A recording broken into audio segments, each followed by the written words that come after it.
Bill collector ಭಾಸ್ಕರ್ನೇ boss, ವಸೂಲಿ ಹಣ ಖಾತೆಗೆ ಜಮೆ ಇಲ್ಲ.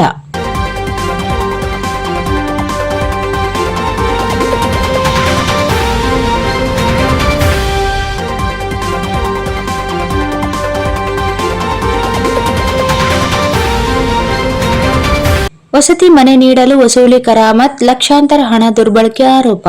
ಲಿಂಗಸೂಗೂರು ತಾಲೂಕಿನ ಹಲವಾರು ಗ್ರಾಮ ಪಂಚಾಯಿತಿಗಳಲ್ಲಿ ಆಗಾಗ್ಗೆ ಹಣ ದುರುಪಯೋಗ ಬಗೆಗೆ ಕೇಳಿ ಬರುತ್ತಲೇ ಇರುತ್ತವೆ. ಅದರಂತೆ ತಾಲೂಕಿನ ರೋಡಲ್ಬಂಡ ಯುಕೆಪಿಯ ಗ್ರಾಮ ಪಂಚಾಯಿತಿಯಲ್ಲಿ ಇಂತಹದ್ದೊಂದು ಘಟನೆ ಜರುಗಿದೆ ಎಂದು ಸಾರ್ವಜನಿಕರು ಆರೋಪಿಸಿದ್ದು, ಕ್ರಮ ಯಾವಾಗ ಎಂದು ಕೇಳುತ್ತಿದ್ದಾರೆ. ಸದರಿ ಗ್ರಾಮ ಪಂಚಾಯಿತಿಯಲ್ಲಿ ಬಿಲ್ ಕಲೆಕ್ಟರ್ ಆಗಿ ಕೆಲಸ ಮಾಡುತ್ತಿರುವ ಭಾಸ್ಕರ್ ಎನ್ನುವಾತ ಇಲ್ಲಿಯ ಪಂಚಾಯಿತಿಗೆ ಈತನೇ ಬಾಸ್ ಎನ್ನುವಂತೆ ವರ್ತಿಸುತ್ತಿದ್ದಾನೆ. ಯಾವುದೇ ಅಭಿವೃದ್ಧಿ ಅಧಿಕಾರಿಗಳು ಬಂದರೂ ಅವರಿಗೆ ದಾರಿ ತಪ್ಪಿಸುತ್ತಾ ಎಲ್ಲ ಆಗು ಹೋಗು ನಿಭಾಯಿಸುವೆ ಎನ್ನುತ್ತಾ ಮೆತ್ತಗೆ ಮಾತನಾಡುತ್ತಾ ಗಪ್ ಚುಪ್ನೆ ಎಲ್ಲ ವ್ಯವಹಾರ ಮಾಡುತ್ತಾ ಸಾರ್ವಜನಿಕರ ಹಣ ದುರ್ಬಳಕೆ ಮಾಡುತ್ತಾ ತಾನು ಮಾತ್ರ ದುಂಡಗಾಗುತ್ತಾ ಹೊರಟಿದ್ದಾನೆ ಎನ್ನುವ ಬಲವಾದ ಆರೋಪಗಳು ಈತನ ಬಗೆಗೆ ಸಾರ್ವಜನಿಕರು ಆರೋಪಿಸುತ್ತಾರೆ. ತಾನು ಬಿಲ್ ಕಲೆಕ್ಟರ್ ಆಗಿದ್ದರೂ ಎಲ್ಲಾ ವ್ಯವಹಾರವನ್ನು ನಿಭಾಯಿಸುವ ಈತ ಪಂಚಾಯಿತಿಗೆ ಏನೇ ಯೋಜನೆಗಳು ಬಂದರೂ ಈತನ ಮುಖಾಂತರವೇ ಹೋಗಬೇಕು. ಕೆಲ ಅಭಿವೃದ್ಧಿ ಅಧಿಕಾರಿಗಳ ಗಮನಕ್ಕೆ ತರದೆ ಹಲವಾರು ವ್ಯವಹಾರ ತಾನೇ ಮಾಡಿದ್ದಾನೆ ಎಂದು ಅಭಿವೃದ್ಧಿ ಅಧಿಕಾರಿಗಳೇ ಮಾತನಾಡಿದ ಸಂದರ್ಭಗಳಿವೆ. ಆದ್ದರಿಂದ ಪಂಚಾಯಿತಿ ಎಂದರೆ ತನ್ನ ಸ್ವಂತ ಆಸ್ತಿ ಎಂಬಂತೆ ವರ್ತಿಸುತ್ತಾನೆ ಎನ್ನಲಾಗುತ್ತಿದೆ.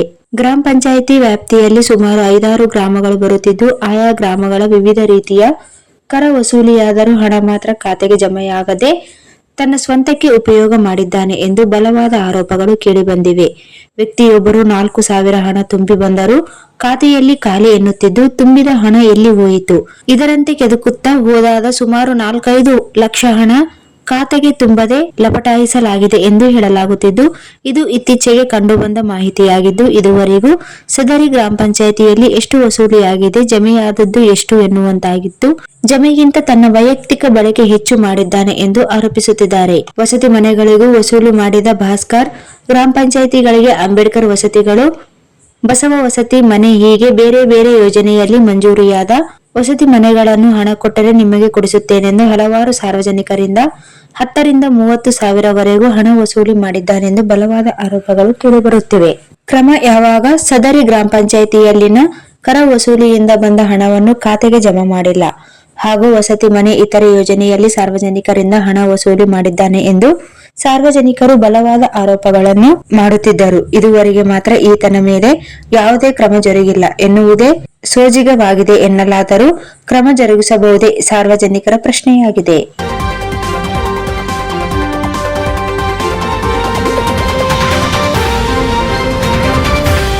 इस वीडियो को लाइक करें, हमारे चैनल को सब्सक्राइब करें और बेल आइकन जरूर प्रेस करें हमारी न्यू वीडियो सबसे पहले देखने के लिए।